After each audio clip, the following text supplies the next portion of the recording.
Identifying and positively reframing problematic patterns of family interaction. One of the most important tasks of the family therapist is to help the family shift from being stuck in a pattern of focusing on the problem toward noticing aspects of family life, strengths, and abilities that can help them move forward. One of our crucial roles is to ask questions that illuminate problematic patterns of interaction that arise between people when the worrisome behavior is happening. It takes a lot of persistence to help family members avoid repeating concerning behaviors and interactions in sessions. Avoid conversations that shame and blame the identified client and other people's challenging behavior. Instead, gather information about patterns among family members and between the family and the larger sociocultural context that perpetuate problems. One way to unearth strengths is to see people's complaints as wishes that indicate what they would prefer. Another way to unearth relational strengths is to describe people's upset feelings toward each other as fear, worry, and concern. You want to rewind. Okay. Okay. So I'm curious, as the three of you hear Katie saying she wants to rewind, how is that landing on you?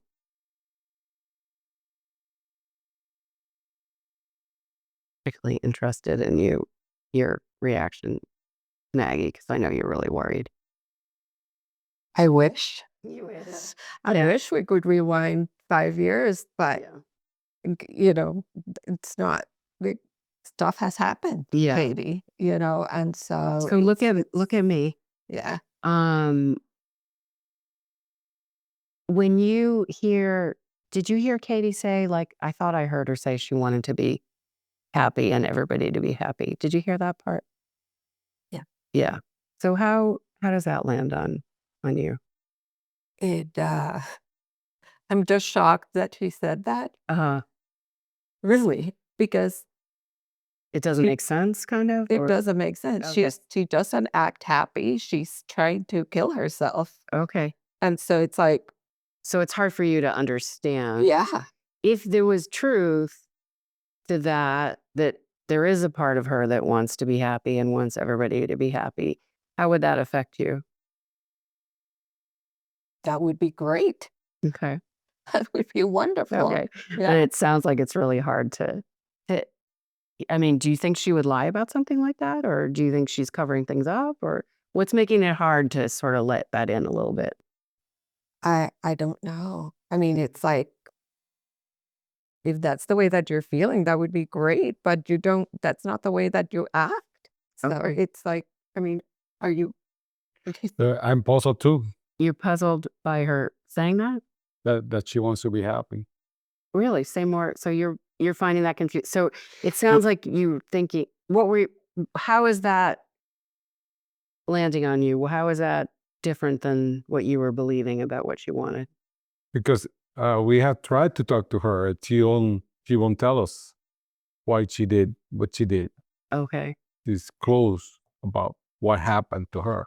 So now she wants to be happy, but she won't tell us what's happening to her. Okay. So it's hard for you to understand.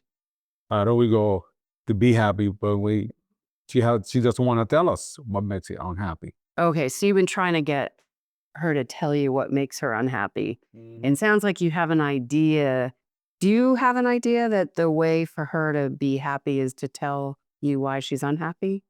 Is that what you've been thinking? Yeah. Okay. Okay. So just hearing her say, I want to be happy. Well, I want to know if it's something that I've done that makes her unhappy.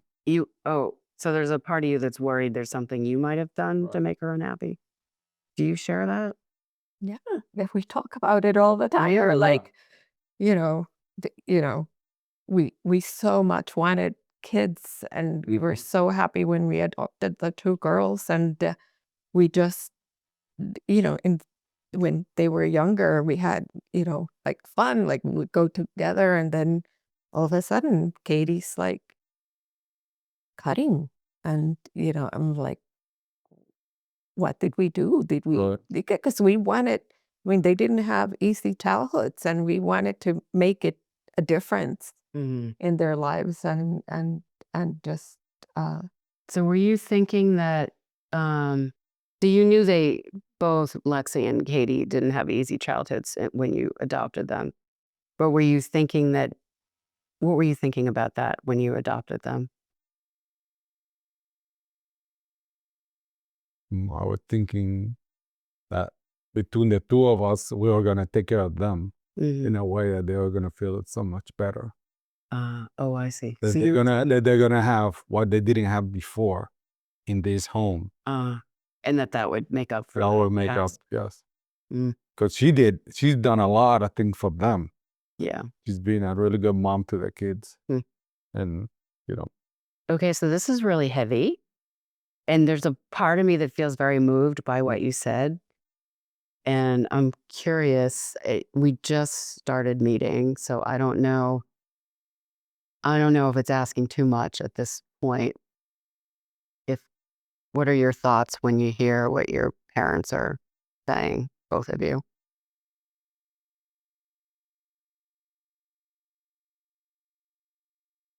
I don't know, like, I've heard it before, and What's the part you've heard before? that they, like, wanted to have kids and were so excited to have me and have Lexi, and I know that, and I know you've done so much for me and so much for Lexi, and I do feel, like, really grateful, and that's not, I don't know, like, it doesn't just fix everything. I love you, and I love being a part of this family, and I don't know how to explain why I've done the things that I've done. I know it's stupid. You don't you don't know inside yourself, or are there things that you know that you don't want to share with them? Or is it a combination of both? I don't know. You don't know. Maybe both. A little both. Okay. Yeah. Um, what are you thinking? Well, they don't need to bring up how much they've done for us, like, all the time. They do that a a lot. I don't know if that bugs you, like, but that's How does that affect you? like, you don't wanna hear about that. I mean, we didn't ask. But I mean, I'm very ha I love you all. I love you, and I'm glad we're together. I just don't think that they should do that. How does it land on you? How does it affect you when they bring up how much they've tried to make a nice life for you? Well, it's just I feel bad every time they say that. Like, if I'm not doing something fast enough or right and they say that, I just feel like yeah, it just doesn't feel good. You feel bad about yourself? You mean? What do you mean when you say you feel bad? Like, I don't know if it's guilt, but, like, when they talk about how much they've done Hmm. for us, Oh, like you should be the perfect kid then? yeah, Or like, something. yeah, we should not have a bad day or have a bad mood because they've done so much for us, Mhm. and I thought I heard you say like, um,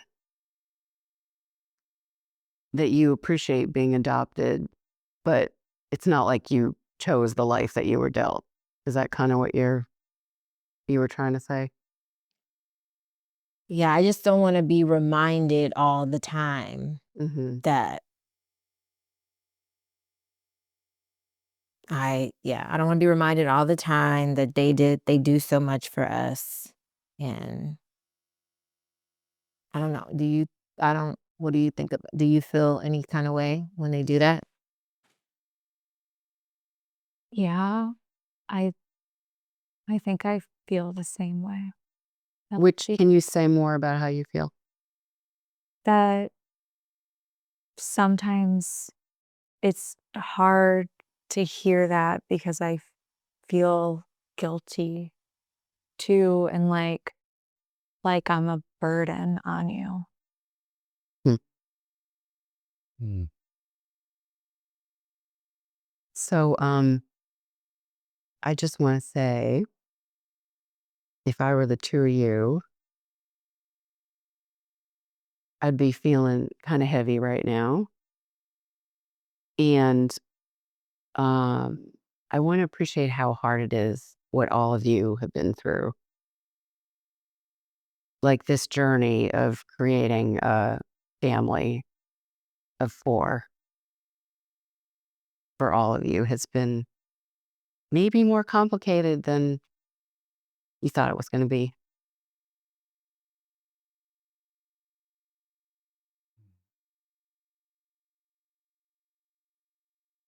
And it's a testament, the fact that your kids are saying, and is it okay if I say, call you all their kids? Does that feel okay? Um, the fact that they're opening up so quickly, I think reflects a certain level of comfort. But it sounds like there's some things that they've been both feeling inside that have been hard to express. So I guess I'm wondering, like, can you a little bit like be careful what you ask for, like why we want to know why. And then, there may be things that are really hard to hear, right? Maybe things that are hard to hear. So I'm just wondering what's it like to hear both of them say some stuff that I'm guessing some of this stuff has not been said before. Is that right? Okay.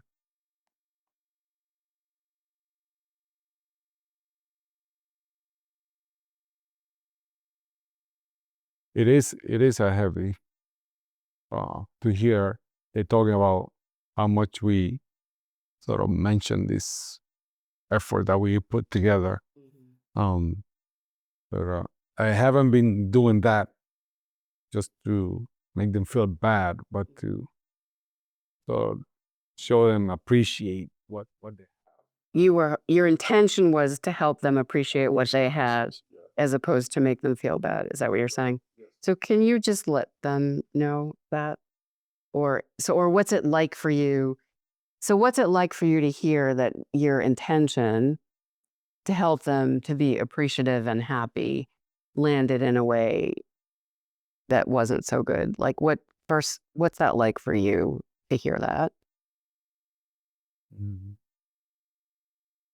Oh, so when I hear you guys saying that, I um, repeat maybe a little too much of how much we had done for you.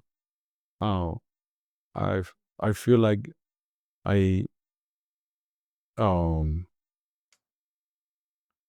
what's the word, I guess guilty will be the first word that come to mind, that I heard you in my expression of love or my way of showing or teaching you something. So I feel guilty about that I heard you both that way, and that uh, what I really want is for us to feel grateful that what we have. I mean, that we have all put together and we have this family. And maybe that's what I was trying to show gratitude. You want everybody to feel grateful for the family. Yeah. And For you this didn't- family that we have built together, Mhm, all together. mhm. Yes. And you didn't understand that the way you were expressing it had sort of these unintended It's consequences. just the opposite effect. Yeah. Yeah. So they feel like we're burdening them. That's not what I wanna. No, we won't. Okay. I don't know. What are you thinking, Maggie? I think that once the person that usually does that more than I do, they're reminding them of that. Um, but when I hear that, when he says that to the girls, it's like I feel like this was something that we really wanted to do, and I feel like maybe we've failed. When you hear them say what they No, when I feel him say that to them, oh, I feel like it. So because they're not showing appreciation, you feel maybe like you failed? no, because it's not working out the way that we thought. Like they're not happy, or they're Oh, not, because they're not happy, you that feel like that we yeah. So he says, you should be grateful, blah blah blah. And then I'm thinking, well, maybe they shouldn't be grateful because there's something maybe that we did that was not that didn't work out the way that we had in our minds, when we adopted them. So, you know, interesting. So I'm just thinking about the complexity of this family, and that I'm like a white Jewish therapist and you're a Puerto Rican couple who adopted a African American and young lady now, and a Caucasian young lady who has some Irish and German roots. And how could anybody have thought that was going to be easy, right? So I guess I'm just hearing so much like guilt and blame, like that people are doing to themselves and a little bit to each other, that really isn't that useful. I mean, it makes sense. It makes sense, but it seems like maybe there's a different path out of this quagmire other than whose fault is it, right? Maybe there's more talking about what could make things better, not like, because the everybody feeling badly about themselves doesn't seem to be helping, right? Notice, bring up, and investigate relational interactions that are not problematic. This occurs by paying a lot of attention to people's positive coping and intentions. By gathering details about how people operate when things are going well and what they would prefer, we help them focus on and expand positive coping. Families often pull clinicians back into problem-focused conversations in which they are arguing and blaming each other. It takes effort on the helper's part to notice any kernel of information that is different from the problem story and follow that to see if it evolves into something useful. The family therapist highlights the child's wish for the family to rewind to a happy time. She then gathers information about that time, investigating possible solutions. The therapist describes the more, the more, the more. That is, the repeating interactional patterns that happen between people that maintain the existence of the problem. Underneath anger, shame, blame, and acting out are people's vulnerabilities. Identifying these can open possibilities for change. It's helpful to show people the difference between their positive intentions and the impact of their behavior. Once we identify the problem pattern that repeats between family members, then we can find a way to reframe the problem. A reframe is a statement that reflects enough of what everyone has said so that it's accepted by all, yet it's different enough that it invites the family to see the situation from a new perspective, shifting their understanding and potentially changing behavior. In this clip, the complexity of being a multicultural, multiracial adopted family is emphasized to explain the significant difficulties despite the significant love and concern for one another.